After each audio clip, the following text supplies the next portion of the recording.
Tubig!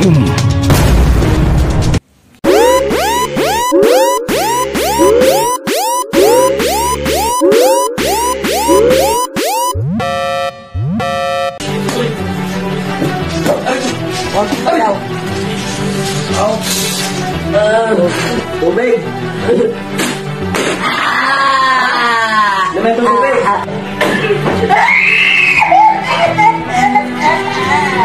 Ayaw tumigil sala! Matagal na!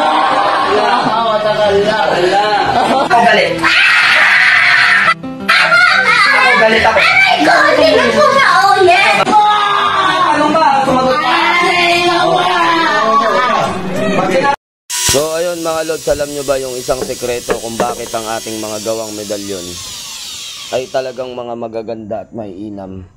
So ang isang sekreto natin kung bakit nakikita ninyo ang mga medalyon namin ay pulido yung pagkakagawa. So bukod sa gagawa kami ng hulmahan dyan na dignum, gawa sa dignum, yan,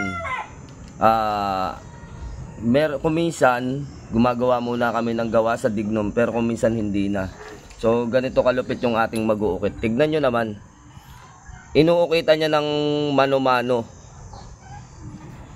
Gagawa kami ng medalyon na 3 pico mano-mano.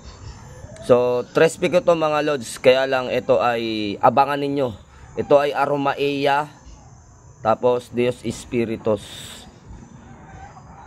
Ito, Di Dios Espiritus. So ayan yung kalalabasan, Aromaea yan. Yan yung kalalabasan. So ito yan, no. So kitang-kita nyo mano-mano niyang ginagawa. So diretso hulmahan na to mga idol. Yan, blanco.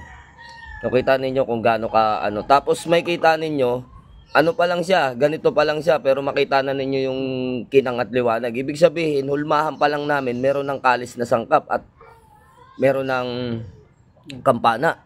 So napakainam gamitin at napakaganda talaga. Then makita ninyo, iniisa-isa yan. Mamanu-manuhin niya ni Jay, no? Yan, nakita ninyo medyo malabo. Pero pag nakita ninyo, pagka mga finished product na, final touch na tinatawag, talagang makikita ninyo, pati ito malilinaw tong maliliit na to. Kasi yan binibirada niya mga lods. Tuloy mo lang, ano pre, pag ano, para nakikita din nila. So ayan, yan yung mga tirada natin. Kaya kita ninyo, yung mga ganito medyo malabo-labo, palilinawin pa ulit yan. So ganun yung proseso rito. Talagang pinaghihirapan at hindi basta-basta ganun lang na binibitawan natin. Ayan o. Kung nakikita ninyo, talagang kinakalkal o iniisa-isa bawat himaymay, bawat letra, bawat detalye. So ganyan ang pagawaan dito sa amin. So walang ibang gumagawa niyan na mismong saan ka nakakita ng medalyon na ang hulmahan ay inuukit mano-mano. So dito lang sa amin merong ganyan. Sa iba pag gumagawa sila, ipapatunaw nila yung gawa sa dignum, ganyan. So ito, may mga ganito, yan o, mga kulang-kulang na ganyan. Kukumpletohin namin dito yan hanggang sa siya ay mabuo at maging makatotohanan na. So, yun lang mga idol, ano. Ganito yung klase ng proseso dito. Masilan, hindi basta-basta gawa lang. Kumbaga, talagang sinasamahan ng puso sa bawat gawa para ang mga medalyon natin ay gumana at may bisa. So, yun lang, mapagpalang hapon. Isang mapagpalang umaga sa lahat mga lods. Nandito tayo sa ating kwarto o altar na bahay dalanginan. So, merong isang matandang dignum dito na matagal ko nang tinatago. At gagamitin na namin panggawa ng Yahweh bracelet. Yan, ito yung isa. Matindi nga. Doon tayo ang balay mo. Ano yan? Dignum pulbura yung isa na yan. Anak ng baka ka. Ang gaan. So yan mga idol. Mas magaan to. Ito yung isa na nanuno pa yung kasama kong kumuha niyan. Oo, namaga yung muka. So ayan yung gagamitin natin ngayon kasi medyo kinapos kami sa ano. So kita nyo talagang puno mga idol, oh. Puno talaga siya. Nang hinukay namin to, so yung kasama ko namaga yung mukha at kamay. So ang tengero din yun, hindi ko nabanggit yung pangalan, nakakahiya naman. Baka sabihin ay minamalit natin siya o pinagtatawanan. Hindi, grabe kasi. Matanda na talaga to, matagal na to sa akin. So dahil kinapos tayo sa ano at medyo tinatamad akong umakyat ng Banahaw, yan o, tignong pulbura o. Napakaganda. Tagal na yan. Nakakakilabot. Iyan tol sa ano yan, sa kabila ng Banahaw, sa ano? Ito? Galilea. Galilea? Oo, sa Galilea ko nahukay yan.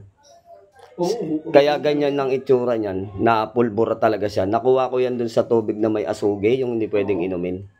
So doon ko nakuha yan mga idol. Kasama ko si Pakwa. Ito naman, sa iba naman, sa Quezon ko nahukay yan, yung dignon na yan. Matandang panahon na talaga ang ano yan. So papagawa natin mga bracelet, medallion na pang ano. So yung mga pulbura nito tol, ihiwalay mo. Oo. Yung pulbos, no? O yung pulbos. Napakabisa ng bracelet nito. Pagka ginawa ito ni Yahweh. Ano na kasi yan eh, tanda na. Binubuhat ko pa nga lang, kinikilabutan ako eh. May ano yan eh, may nakatira. Tsaka nasa altar, laging nakokonsagrahan. Sagad sa konsagra. Magtatampo yan si Mrs. pag nakita niyang naalis na yung kanyang alaga. Ayaw niya ipagalaw sa akin yan eh. Marami naman ang makikinabang. Oo, marami naman makikinabang. So, okay na, napakinabangan ng iba. Ayan mga lods. So, ayun, lagay muna natin dito sa ating pagawaan at mamaya tatastasin na. Ito pa yung isang historical oh. Yan. Ito, hindi ko pa napapagalaw mga idol. Ito ay kaputol ng krus ng Nazareno. No, kasi kaya siya tinanggal dahil ni-repair yung krus ng Nazareno. So ito, pinutol yan. Ayan o, yung pagkakaputol sa krus ng Nazareno. Siyempre, hiningi ko dahil iyan ay ginagamit sa parada. Ano? So, makasaysayan talaga. At yan ang ating gagamitin na panggawa ng ating mga materyales pang espiritual. So, yun, mapagpalang umaga sa lahat mga idol. God bless you more.